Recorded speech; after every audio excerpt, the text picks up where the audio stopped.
I want to pick up on that. It's actually being the best failure you can be, is really being a witness, because it's through our human missteps, it's through our human not quite getting it, that God can shine through, because it's how we respond to that misstep that really is the ultimate witness. So again, it really reemphasizes the point of perfection is not needed. So it's the witnessing your real raw realities, and sometimes you get it right, many times you get it wrong, but it doesn't. But witnessing that God sees you through that God guides you through those tough times, those good times, all those times. So I think it's the witness of life, and then the memory keeper. The fact that what has been passed on to you was by somebody who somebody passed on to you what you're now passing on to someone else. So whether that be a parent, a grandparent, a teacher, a pastor, somebody in your life, but you're now the keeper of that memory. I carry around with me every Sunday when I come to Mass my grandfather's World War II missile that he took with him on the battlefields in Europe. Because my grandfather, for me, passed on what faith meant to me.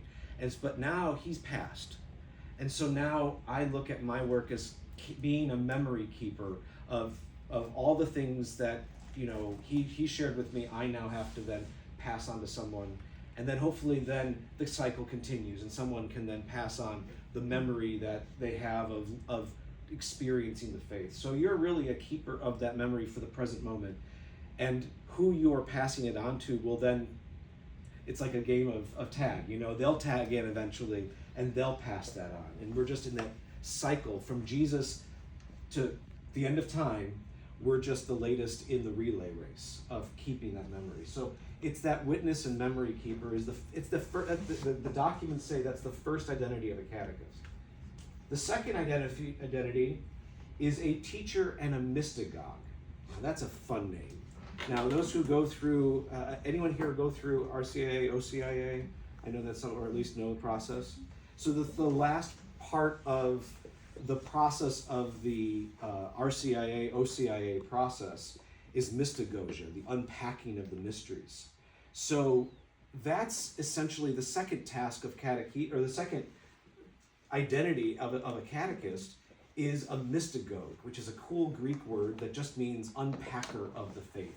You're the one to say, so this is the mystery of the world. I'm here to unpack it with you.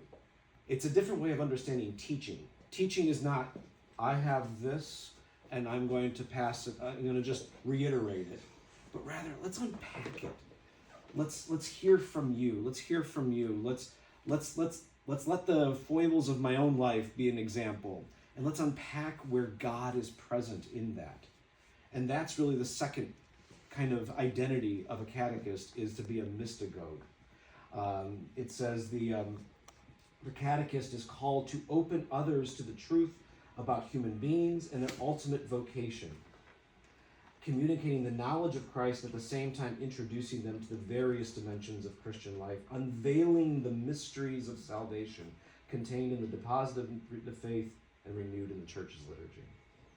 And then the third identifier of a catechist is to be an accompanier, to be one that walks with. Now, these things, like the church, this is one of the new things that the church has been doing recently, is we've gotten an understanding of catechesis not as an instructor. That is an older model, but the church through its documents are saying to us that ultimately a catechist is one who is a witness by their life, is an unpacker of the mysteries, and then is an accompanier, for lack of a better word. In English, accompaniment, the act of accompanying, does not have an easy word. In many other languages, in Italian, in French, in Spanish, there is actually a word for one who accompanies. In English, there is no one single word. Give us an Italian word or French word. Oh, wow, I wish I... I'll look it up. That was one of the things, I remember that discussion actually. There was at the synod of bishops on young people a couple of years ago.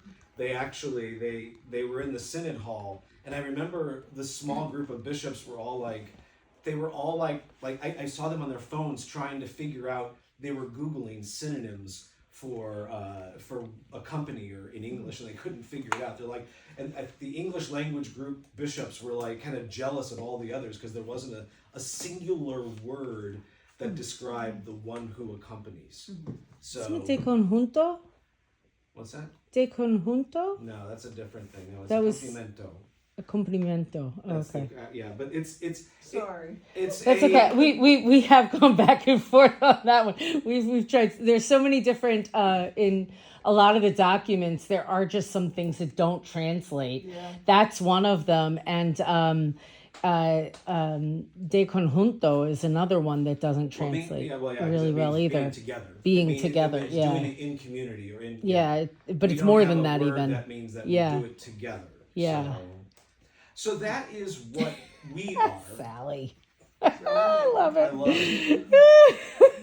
So the other thing that's been really a new development in the act of the teaching on catechesis has been, what is it exactly that we're catechizing? Like, what is it that we are passing on?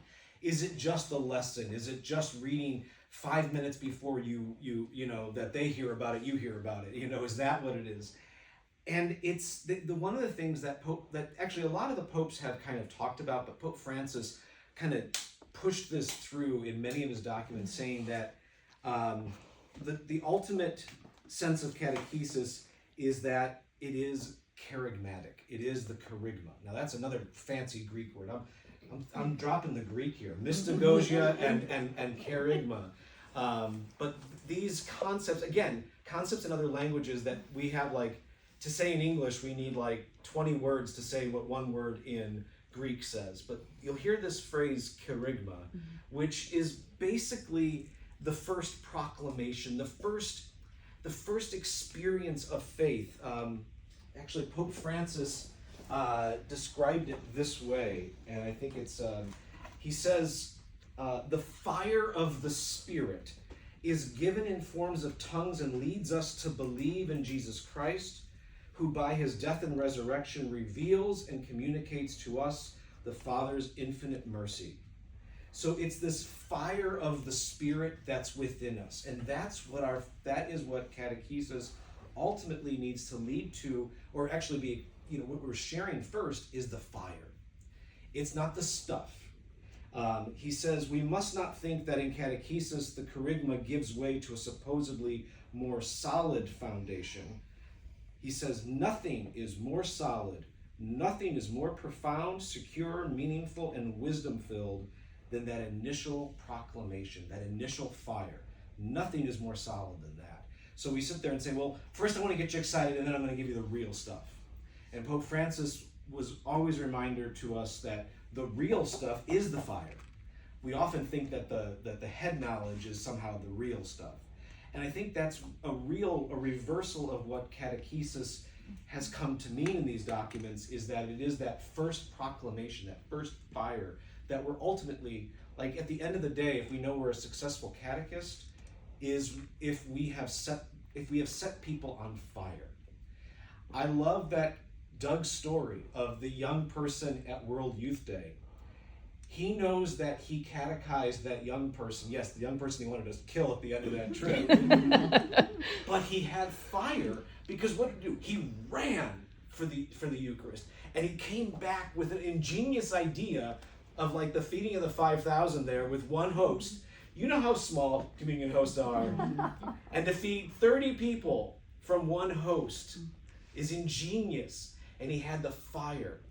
In that sense, his catechesis was incredible. I expected the kid just to go get the Eucharist. Yeah, I got it, and come back. Right. Right? Yeah. I mean, I think that's pretty phenomenal. Yeah. So to rely on the genius that is the young people, but to fill them with the fire.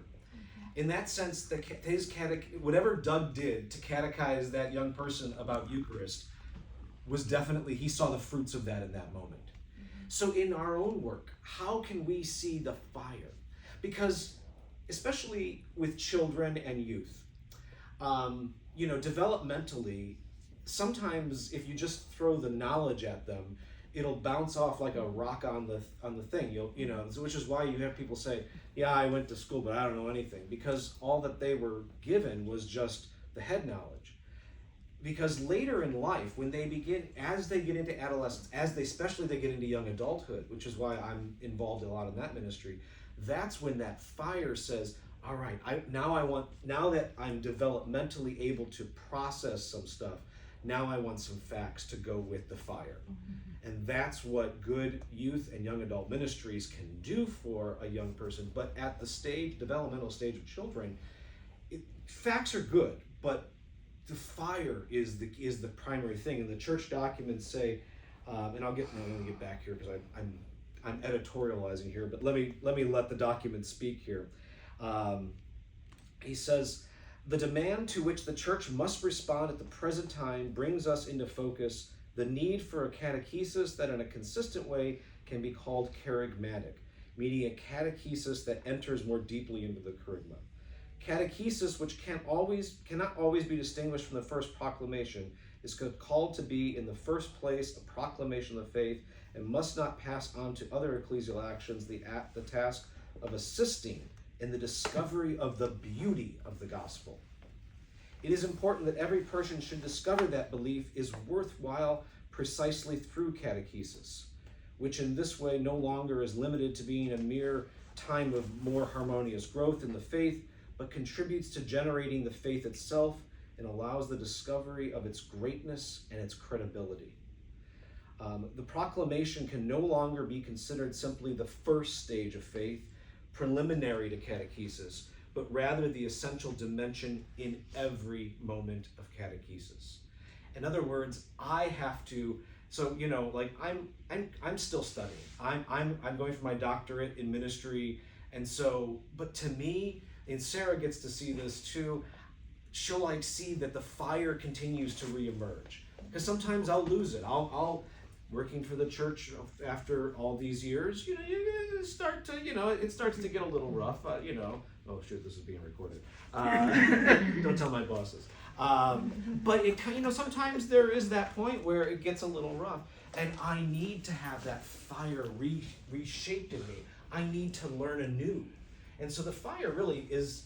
You start it as children, but even as adults, the fire, as you know, continues to keep on popping up and keeps driving you. And so Pope Francis and the Vatican have said essentially that catechesis this is why lifelong catechesis is important. You have to constantly keep shooting the fire up your rear so that you can keep going.